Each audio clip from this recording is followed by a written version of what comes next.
Morning, students. So we will start today a new topic of your syllabus in paper 61. The topic of this um, point is regulation of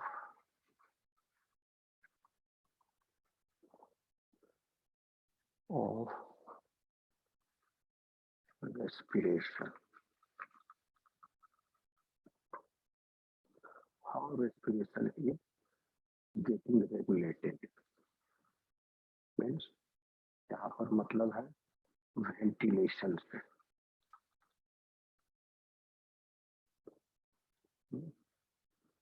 ventilation यानी हो गया external respiration. ठीक है, body में tissue को जिस गति से कार्बन डाइऑक्साइड प्रोड्यूस करना होगा इन द डीपर टिश्यूज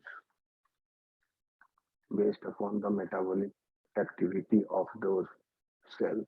किसी सेल्स का मेटाबॉलिक एक्टिविटी बहुत ज्यादा होता है, जैसे कि hepatic cells, cells of the liver, cells of the brain, cells from heart. इनकी एक्टिविटी बहुत ज्यादा होती है in comparison to the cells present in the skin.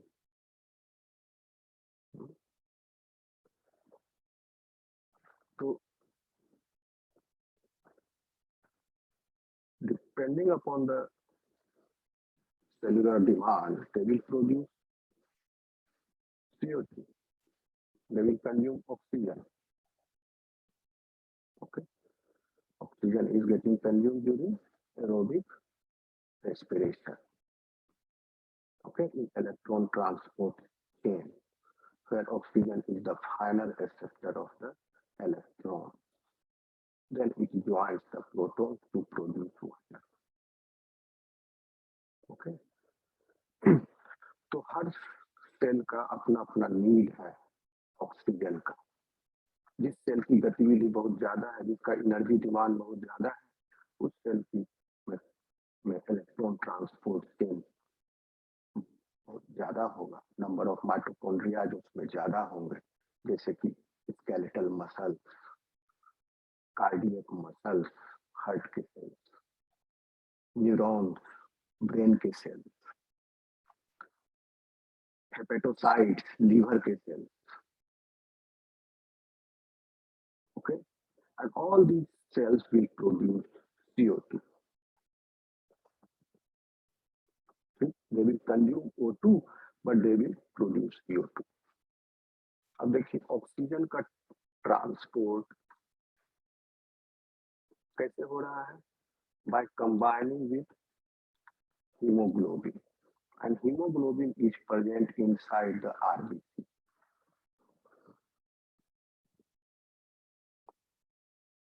Okay. So there is a special protein assigned for this, the transport of oxygen. So this does not pose any problem as such. But when CO2 is released in the deeper tissues, and then it will be diffused back into the blood, and then it will be carried away by inferior and superior vena cava to the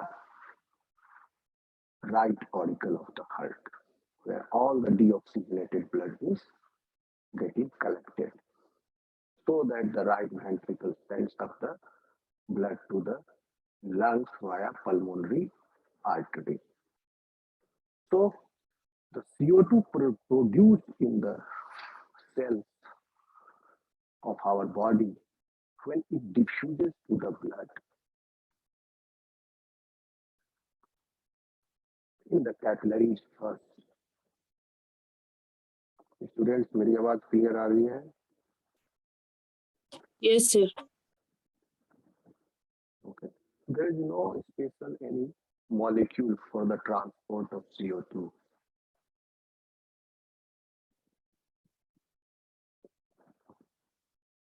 but for oxygen, globin is there. CO2 binds with water present in the blood and it gives rise to carbonic acid.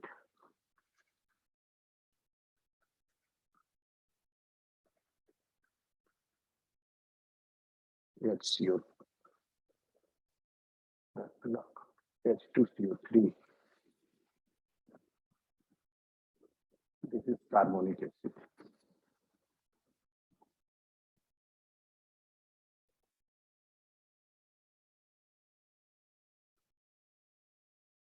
So addition of carbon dioxide in the blood is directly proportional to the directly proportional to the decrease in the pH.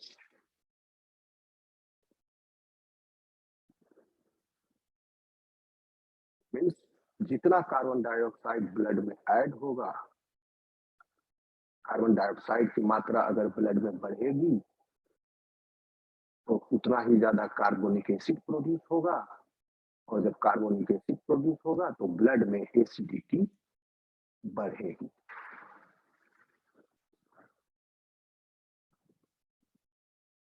But physiological pH,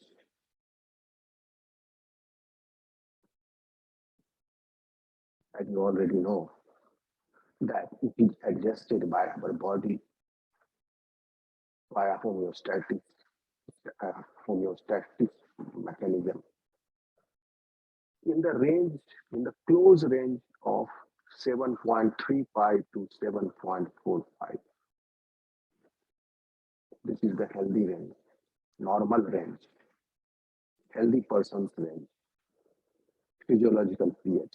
You can see here that this is the slightly alkaline. This range is falling in the alkaline range, but slightly alkaline. 7 is the neutral. You know what is pH? pH is the negative logarithm of hydronium ion concentration. As the concentration of hydrogen ions and protons increase in the solution, pH is decreased, means acidity.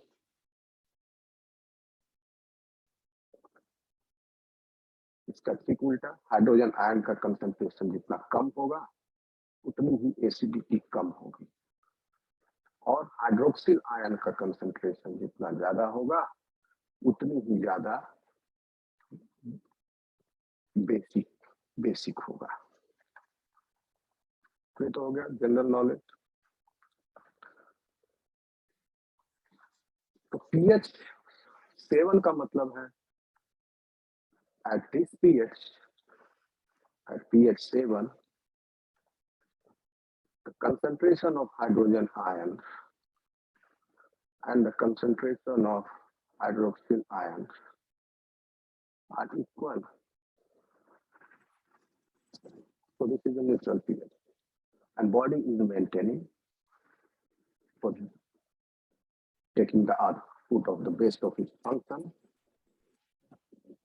a slightly alkaline pH for its normal function.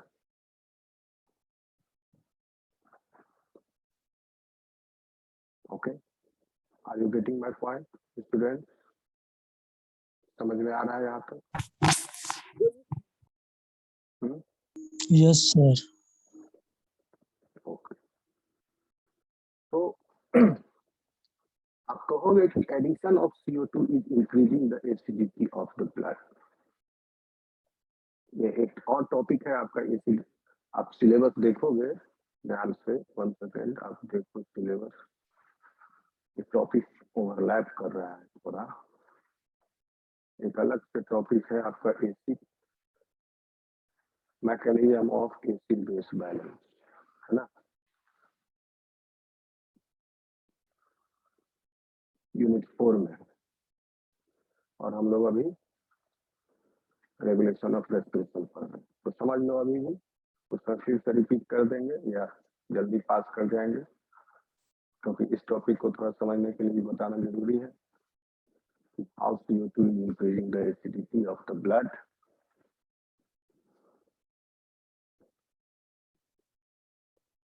आ रहा समझ में student? Yes sir.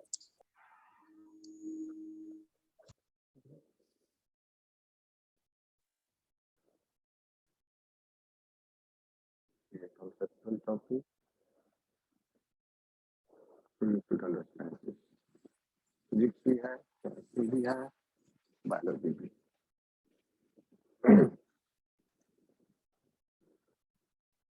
तो body के लिए best है कि slightly alkaline pH वो maintain करके रखे ब्लड का, and blood is a type of body fluid. Body fluid बहुत तरह के बॉडी फ्लूइड है, जिसमें से ब्लड एक प्रकार है, सेरिब्रोस्पाइनल फ्लूइड है, लिम्फ है, ह्यूमर्स है, आंख के अंदर जो भरा हुआ है सब, और हर ऑर्गन में कुछ कुछ अपना अपना उसका लोकल फ्लूइड। तो ब्रेन के अंदर भी है वेंट्रिकल, उसमें फ्लूइड है। ओके, तो इन सारे फ्लूइड का पीएच लगभग एक समान होते हैं, बराबर होते हैं, लेकिन यह पीएच जो है रेगुलेट होता है ब्लड से। यानी ब्लड में अगर एसिडिटी बढ़ गई तो ब्लड में ही कुछ चेंजेस करके कि ब्लड के पीएच को नॉर्मल कर दिया जाए, और blood is in continuous with all the fluids via barrier. So the changes in the blood is reflected into all these fluids. धीरे धीरे। Okay. ब्लड का पीएच मेंटेन करना होता है। बॉडी का होम्योस्टेसिस जो है, जैसे कि टेम्परेचर, ये बहुत ही फंडामेंटल प्रॉपर्टी है बॉडी का। इसमें थोड़ा सा भी change body can not tolerate,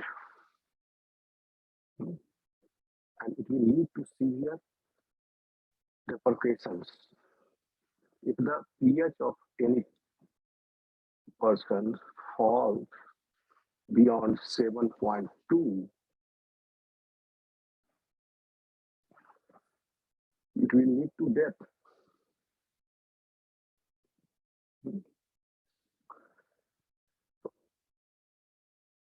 actually slightly alkaline है पीएच ब्लड का, और कार्बन डाइऑक्साइड के ऐड होने से एसिडिटी बढ़ जा रही है, और कार्बन डाइऑक्साइड पीछे से कंटिन्यूअसली ऐड होते जा रहा है। टिश्यू अपना काम करना बंद नहीं कर देगा जब तक उसको ऑक्सीजन और एनर्जी का सप्लाई मिल रहा है, और उसका होम्योबॉक्स प्रोसेसेस सब काम कर रहे हैं जी, और नहीं हुआ है, डेथ का टाइम नहीं, तब तक वो वर्क करते रहेंगे।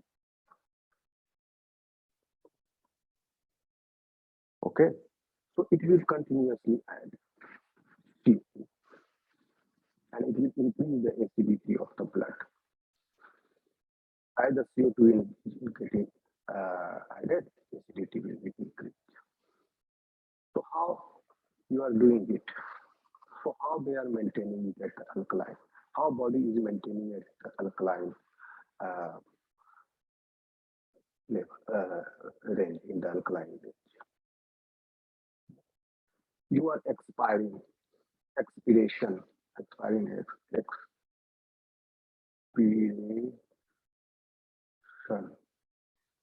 CO2 every time when you breathe out. तो आप फील कीजिए कि हर बार हमने एसिड बाहर निकाल दिया CO2 से। कितना CO2 एक्सपायर करेंगे उतना ही ज्यादा एसिडिटी बाहर निकलेगा। इसलिए प्राणायाम वगैरह ये सब, योगा वगैरह, एक्सरसाइज वगैरह, ये सब काम आते हैं ब्लड की एसिडिटी को घटाने में। अगर पर्सन को ज्यादा गुस्सा आ जाए, एंग्जाइटी खूब ज्यादा आ जाए, क्या होगा, बॉडी के सेल्स जो है ज्यादा से ज्यादा हाइपर वेंटिलेशन हो जाता है।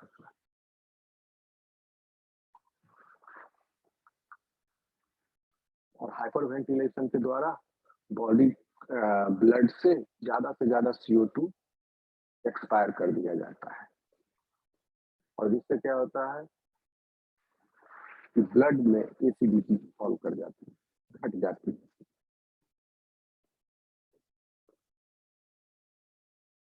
और हाइपर वेंटिलेशन अगर कंटिन्यूड रह गया तो ब्लड में एसिडिटी फॉल करते करते क्या होगा, एल्केलोसिस हो जाता है। Alkalosis is the condition when the pH of the blood goes beyond 7.45, and if the pH goes below 7.25, 35, देखो कितना कम रेंज अलाउड किया हुआ है बॉडी, इसके बीच में ही हेल्दी कंडीशन मेंटेन रहेगा, एकदम प्रिसाइजली मेंटेन रहता है। इस पर 7.35 से नीचे अगर हो गया तो then the condition is called as acidosis. अब यह एसिडोसिस अगर CO2 के एक्यूमुलेशन से हुआ है in the blood, then that will be called as respiratory acidosis. और अगर यह एसिडोसिस यानी ब्लड का एसिडिटी का इंक्रीज CO2 की वजह से ना हो करके मेटाबॉलिक प्रोडक्ट की वजह से हुआ है, जैसे कीटोन बॉडीज, किसी डायबिटिक पर्सन में बहुत ज्यादा उसका शुगर रहेगा तो कीटोन बॉडी का प्रोडक्शन होगा। लैक्टिक एसिड, किसी को दौरा वगैरह, मिर्गी और सीजर वगैरह पड़ा तो बहुत ज्यादा लैक्टिक एसिड प्रोड्यूस हो जाता है मसल के कांपने से। और भी कई फैक्टर्स हैं, तो इनकी वजह से और भी कंपाउंड, इनकी वजह से अगर ब्लड में एसिड बढ़ा, other compound means other than CO2 एक प्रमुख वजह है ब्लड की एसिडिटी को बढ़ाने का, प्रमुख कंपोनेंट, मेन कंपोनेंट है। ये सब डिजीज कंडीशन में अपीयर हुए। ओके, या किसी को लंग में ऑब्स्ट्रक्शन हो गया, रेस्पिरेटरी ऑब्स्ट्रक्शन, तो उसको रेस्पिरेटरी एसिडोसिस हो जाएगी, लंग में ऑब्स्ट्रक्शन। लेकिन किडनी के डिसफंक्शन की वजह से जो एसिडोसिस होगी उसे हम मेटाबॉलिक एसिडोसिस कहते हैं।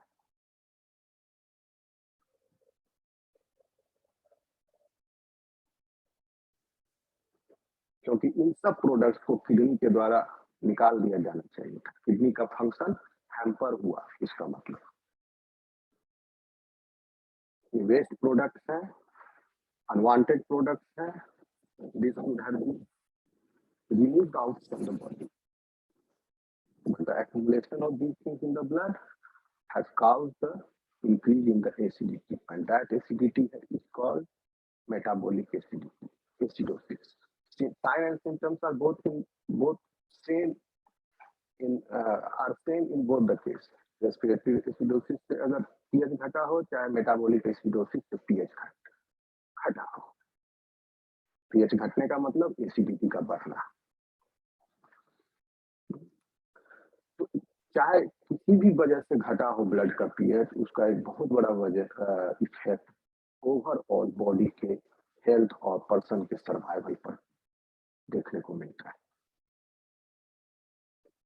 क्योंकि यहाँ पर क्या होगा, 7.2 से अगर ब्लड का पीएच कम चला गया तो person will go in coma.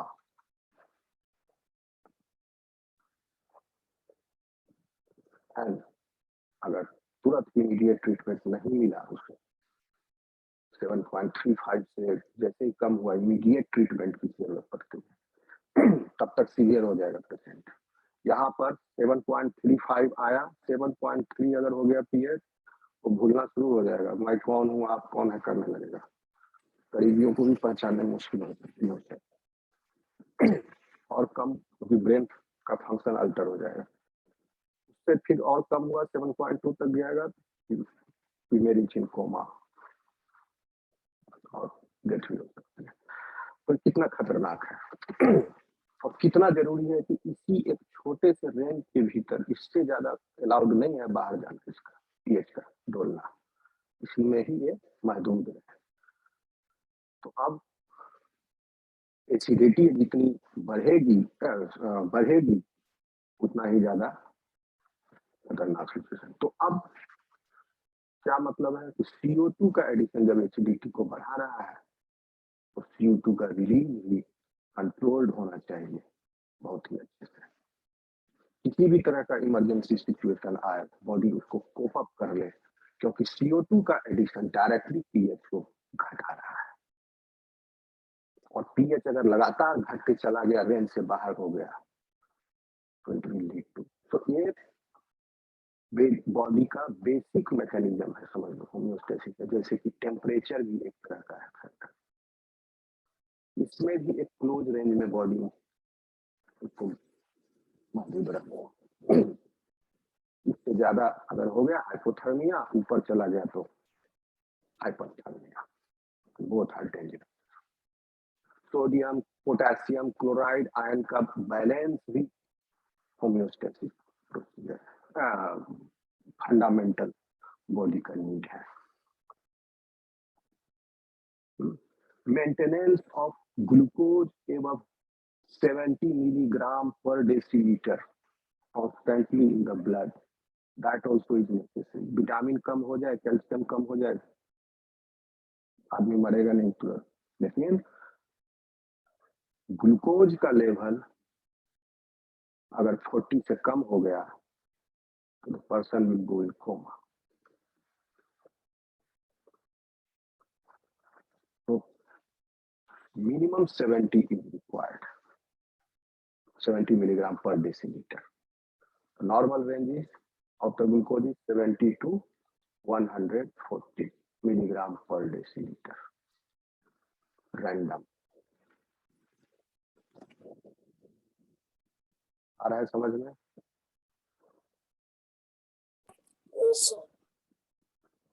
ठीक, तो हमारा टॉपिक है कि इसको रेगुलेशन ऑफ रेस्पिरेशन। तो देखिए कितना जरूरी है।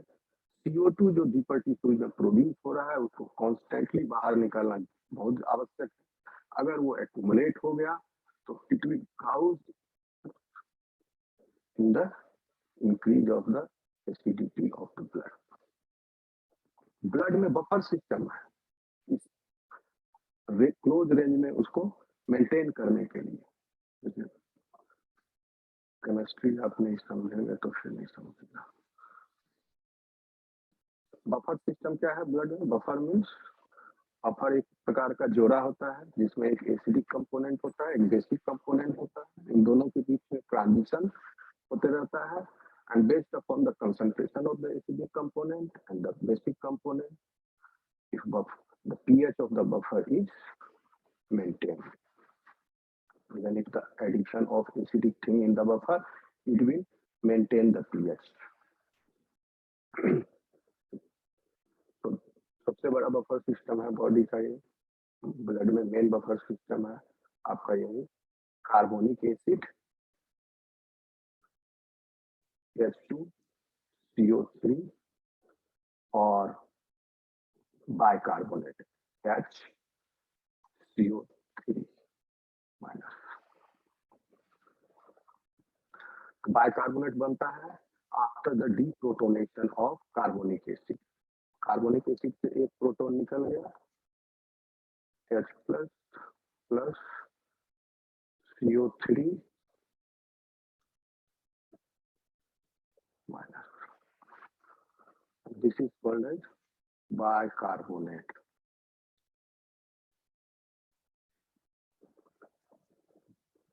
Okay, so in the blood bicarbonates are present and this is very necessary for maintaining your health. If the amount of bicarbonate goes down, then the acidity of blood increases. And if the amount of bicarbonate goes up, then the basicity of the blood goes up. Why? Because in this buffer system, in this pair जोड़ा, इसमें acidic component है carbonic acid and the basic component is bicarbonate. Why? Because bicarbonate can again accept this proton. Okay, if the pH is changed, it can accept that proton. So at that time, this bicarbonate, because it can accept, it has the potential for the acceptance of one proton, and the base is the basically that chemical moiety which can accept the proton. Acid is the moiety which donates the proton. So carbonic acid is donating proton here. It is causing the increase of the hydrogen ion concentration. So it is acid. But bicarbonate is base because it has the potential to absorb one proton, to take up one proton from the solution and incorporate that proton into its own form. After that, it will become salt. It will become acid after incorporating it. And that acid will be carbonic acid. So this is base. और ये bicarbonate बनते रहता है हमारे blood में, किसी nutrition से बाहर से लेने की जरूरत नहीं पड़ती है, कोई विटामिन और प्रोटीन मिनरल जैसा चीज नहीं है, इसलिए आपको इसकी महत्ता के बारे में अंदाजा नहीं है। लेकिन बहुत जरूरी है ब्लड के पीएच को मेंटेन रखने के लिए।